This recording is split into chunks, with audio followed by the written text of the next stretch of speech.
welcome to Milan. It's a particularly moralistic time in America at the moment, so why have you decided to release such a risque video now? Because it's a particularly moralistic time in America, it didn't make me sit back and say, oh, I better not do this now. People aren't going to be very accepting of it.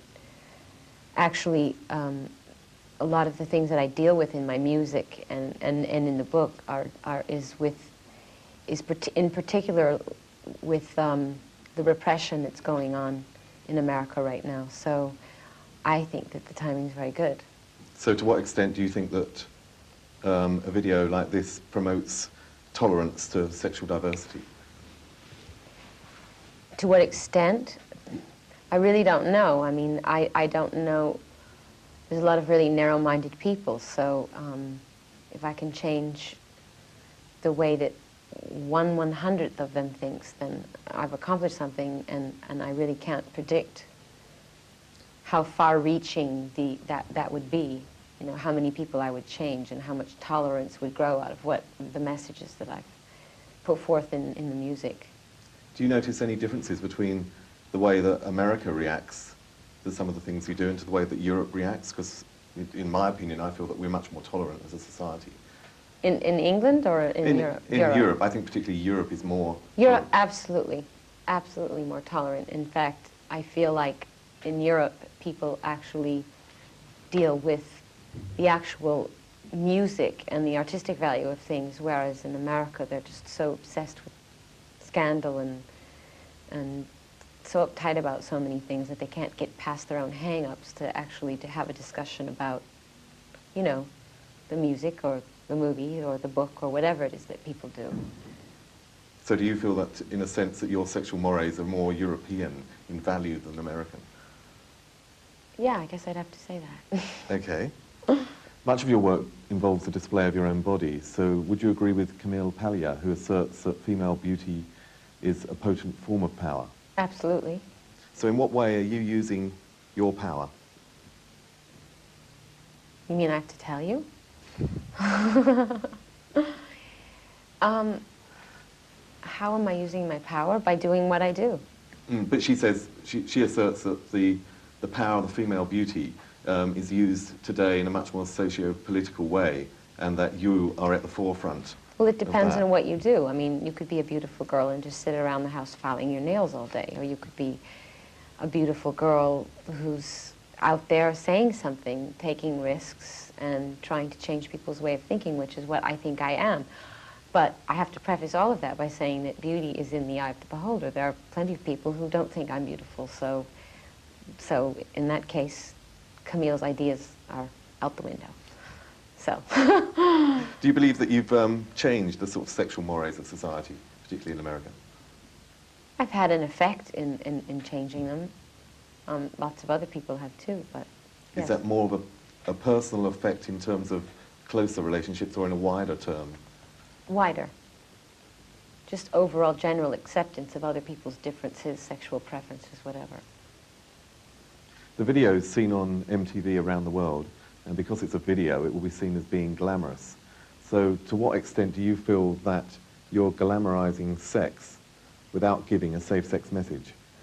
Well, once again, I'm not really sure what you mean by glamour. I think there's going to be a lot of people who see the video and don't think it's glamorous at all. I think they're going to think it's repulsive or disgusting or something. I don't know. And in the video, I never display any sort of unsafe sex, so I'm not promoting unsafe sex. If someone puts a harness on me and is riding me around like I'm a farm animal, I don't consider that unsafe sex. So if I'm sharing a lollipop with someone, I don't consider that unsafe sex. But as far as my work goes, I have said so many things about practicing safe sex that I just think that it's a given, that people know that that's something that I believe in. So. And one more thing, it's a fantasy. The whole video is a fantasy. My book is a fantasy, and so I'm not actually saying this is what you should go out and do. I'm presenting a fantasy, not something that actually happened in reality. Or so it's something that you can actually, if you watch the video and you get off on it or you find it exciting, whatever, that is absolutely the safest form of sex for everyone. So. Are they, is the book or the video actually your sexual fantasies, or is it like general sexual fantasies you feel? Well, I think it's a combination of many things. I think if anybody writes anything, whatever, any writer, there's something of that writer in their work, even if it's fiction. So there are some of my ideas in it, there are other people's ideas in it, and I think it would be impossible to find the line, you know, of where's fact and where's fiction. I think it's an absolute combination of it all. How did you get people to appear in the photos? Well, most of the people that are in the book were friends of mine and or Stephen Meisel, photographer. So. And when you brought them in to do the shots, a lot of the footage in the video seems like a sort of home video type material. I mean, it's probably meant to look like that, you know, in that way. And was that shot at the same time, and did the people know about it? Absolutely. Everybody knew about it. All the people that participated in the book and in the video knew that they were taking part in both of it. And we absolutely got their permission and told them about it. I mean, they'd have to be deaf, dumb, and blind to not see cameras all around them. So, of course, they knew about it. And we shot the film on Super 8, and it's all handheld, so it has that, you know, very home video kind of feel about it. It has a more personal, intimate feel, like a voyeuristic feel, you know, when it's handheld like that. And it also has, you know, Super 8's really grainy film, so it's kind of scratchy and sort of antique looking. And there's humour in the video, which is what I like, and also one of the shots, which is from the book, I found very humorous, which was you hitchhiking. I think it was on Miami Beach. What did the motorists do when they sailed past you? I think they all thought they were having a hallucination or something. Most of them just slowed down a little bit, looked at me, did a double take, and just kept on driving. I really don't think they thought they were seeing correctly. They all probably went to the eye doctor the next day. I don't know. What about yourself? What was going through your mind when you're standing there? I was laughing my head off. I couldn't stop laughing. I don't know, it was very liberating. I was giggling the whole time because I felt like I was doing the ultimate taboo. You know, you're not allowed to be in public without your clothes on. Only children are allowed to be in public without their clothes on, and it was very freeing in a way. I felt like a child again because just running in the streets naked. But with a handbag? Well, of course, shoes and a handbag. A girl can't go anywhere without her handbag. Her pocketbook. What I'd like to know is that, were there any, when you sat down and sort of decided which fantasies you were going to pursue in terms of the shots, right. Were there any that you mean in the book? In the book, yeah. Were there any that you came up with in your mind and thought, I will never be able to publish this? No. I did everything I wanted to do. Absolutely. So the publisher didn't come to you, lay down any laws saying, well, I'll print the book. In the very beginning, when we all made the agreement to do the book, Warner Books, you know, they gave me their rules. They said, we don't want you to do this picture, that picture. You know, we don't want you showing pictures depicting sex with children. We don't want you showing pictures depicting sex with animals, and no desecration of religious objects. But none of those things happened to be my sexual fantasies, so that wasn't a problem for me. So it ended up not, I didn't have to censor anything.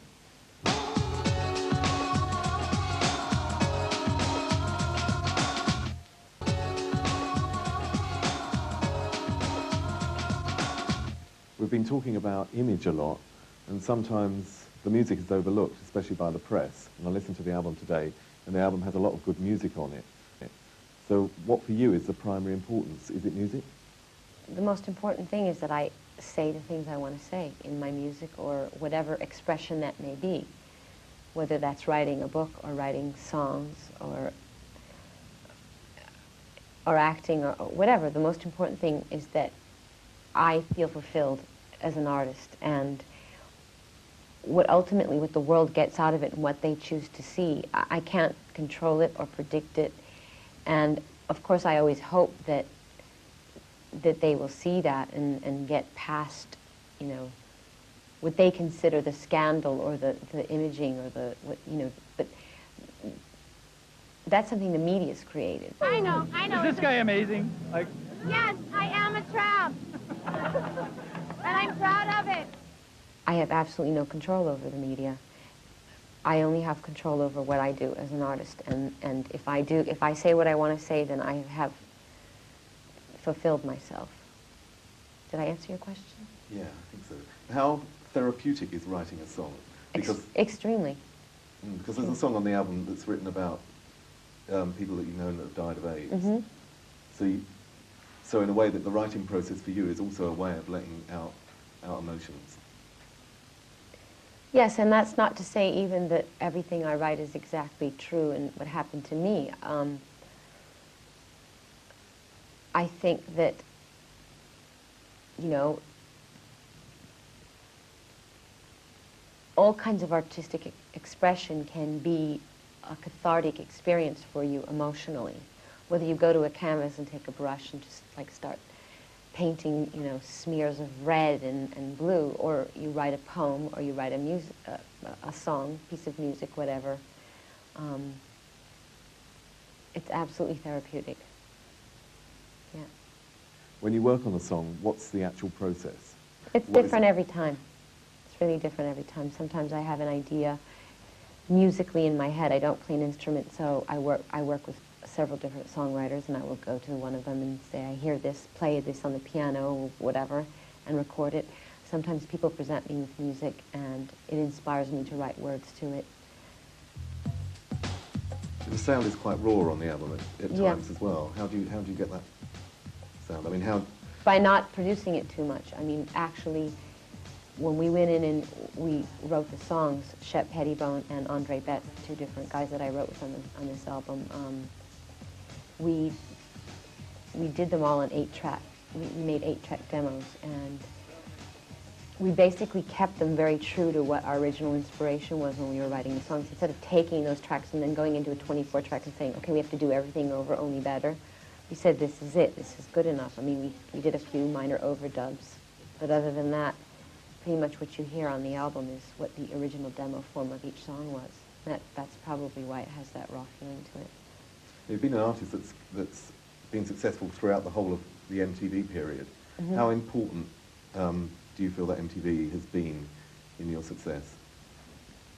I think it's been extremely important because MTV is so much about image and the visual presentation, and since I love film, for me it's given me a great chance to express myself and sort of make little movies out of each of my songs.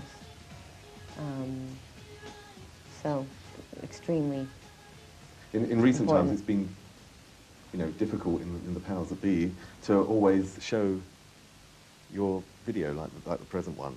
Do you feel now that really that MTV doesn't matter anymore, that you are, you know, well enough known not to worry about that form of medium, and that you can just express what you want to express and not worry about having it accepted by MTV? Yeah. Well, I mean, MTV, I'm not going to denigrate or deny how instrumental they were in helping me in the beginning of my career. But, you know, MTV plays to a huge audience, and a lot of them are children, and a lot of the themes that I'm exploring in my videos aren't meant for children. So I understand that they say they can't show it, and I accept it. But that's where I am right now in my life. So it's not like I'm saying, you know, oh, you know, I don't need you anymore, screw off. You know what I mean? It's not like that at all. It's just, I understand these are adult themes. Children watch the show, so of course you can't play it on the show. I accept it. With what you're expressing now, how much have you thought about going on tour and expressing what you're expressing now on stage? I think about touring, but really I haven't got a specific date in my mind, so it probably wouldn't be until next year, and I've got absolutely no idea how, what, when, where, anything, how I would do it. But, you know, I'm sure it's going to come up sooner or later.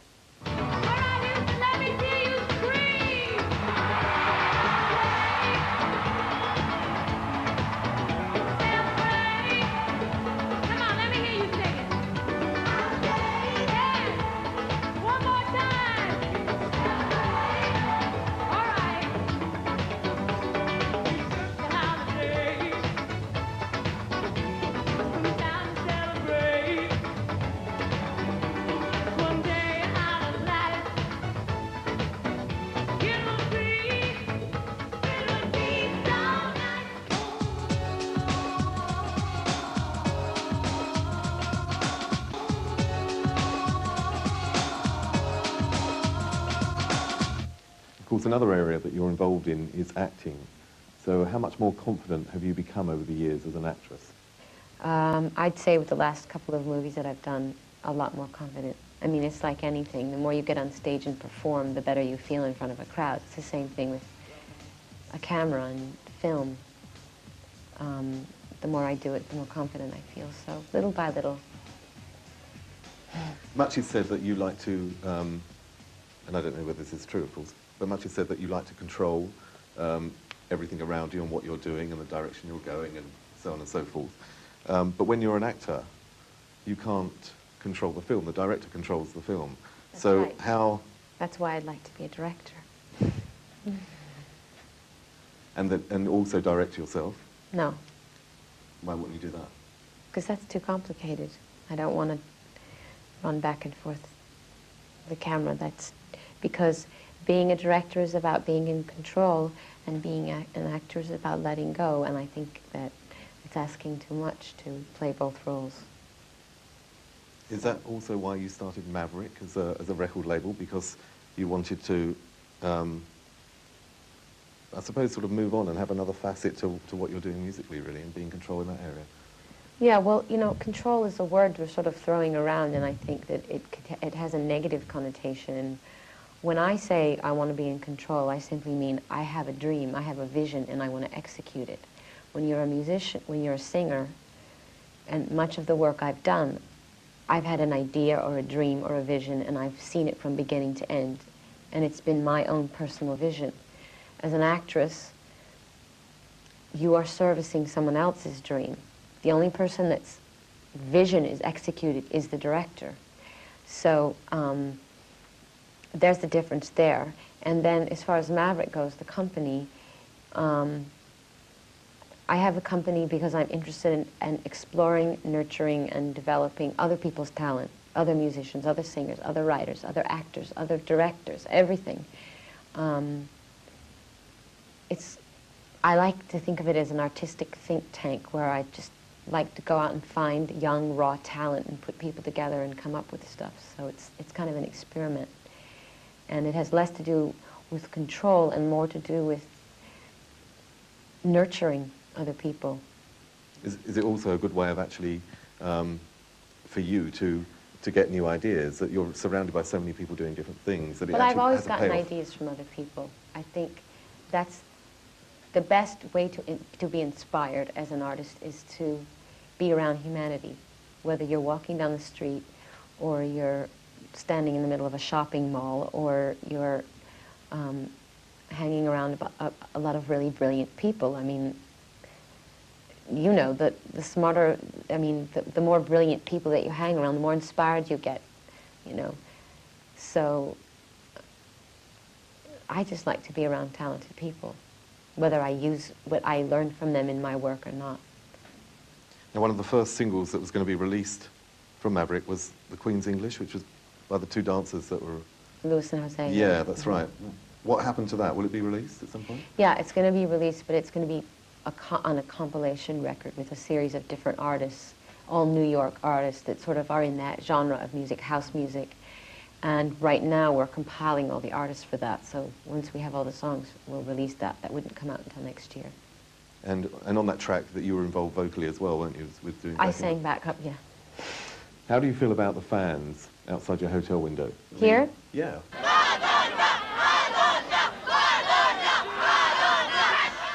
Well, they're very annoying at night when I'm trying to sleep. That's how I feel. I mean, I'm very flattered by it, but They What do you should just say have to- a curfew or something. After midnight, they have to go home. A fan curfew. Yes. What do you say to them? I mean, do you actually ever give them advice like, you know, why don't you get out of here? Why? No, because if I walked out in front of my hotel, I would be ambushed. So I don't think there's really a chance for discussion.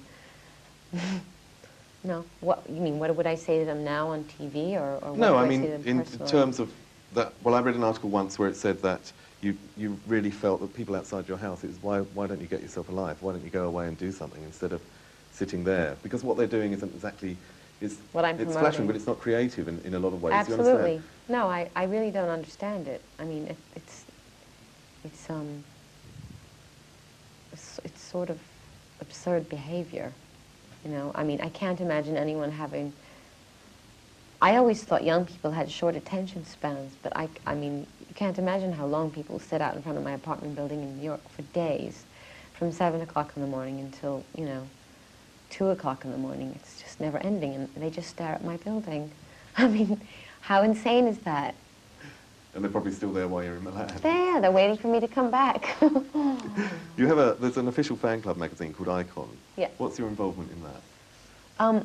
Well, you know, I get tons of fan mail, and instead of having to, you know, make all of my secretaries read it and send them autographed pictures and stuff, this woman and this man approached me and they said they wanted to have my, you know, be in charge of my fan club, and they would take care of it. And all I had to do was, they would make a newsletter, and I sort of write them letters every couple of months, sort of letters to the fan they publish in the magazine, and my publicist talks to them on a fairly regular basis, giving them, you know, updates on what I'm doing, what I'm working on. So we're pretty involved in it, you know, and I really like the people that are in charge of it. So. Is it also a way of just sort of keeping your fans Notified. Yeah, and also sort of happy without them actually just doing what they do here, stand outside a hotel, and it's a bit depressing. Absolutely, yeah. Do you think you're too famous and too open to have a successful relationship? No. No. Is that just bravado? Is what just bravado? Just saying, No. that, you know, you're just being positive about life, saying it will... Well, first of all, I'm not open about everything. You haven't asked me absolutely everything. So I'm open. I've been open to the things you've asked me. And if you ever ask me a question I don't want to talk about, I would say I don't want to talk about it. And my honesty has got nothing to do with my ability to have a successful relationship with someone. But the fact that you're so well known can, especially, you know, I mean, men get very intimidated by powerful women. That's their problem. Many people say to me, where does Madonna go from here? You know, everyone that talks to me says, where does Madonna go now because of what you're doing now? Well, what difference does it make? They said that a year ago about me, and then they said that a year. They're too obsessed with where I'm going to go. I don't think about that. You know, it's a sort of trivial idea, and people who say, where am I going to go from here, are people that are sort of hung up on the scandalous aspect of everything that I do, and not actually what I'm saying, the message of what I'm saying. So I think it's a silly question. Okay, so do you think that what you really want is to earn respect from the people? The kids respect you because they know your songs, they know your music, and you go out there, they know everything. But the press, in a way, just to know the publicity's angle, the upfrontness, as it were, and not really what's behind it. So would you really like to have the respect as an artist? I think every artist wants respect and understanding, yes. Okay, thank you very much. I'd like to put you in a trance. Erotica. Romance. Put your hands all over my body. Only the one that hurts you can make you feel better.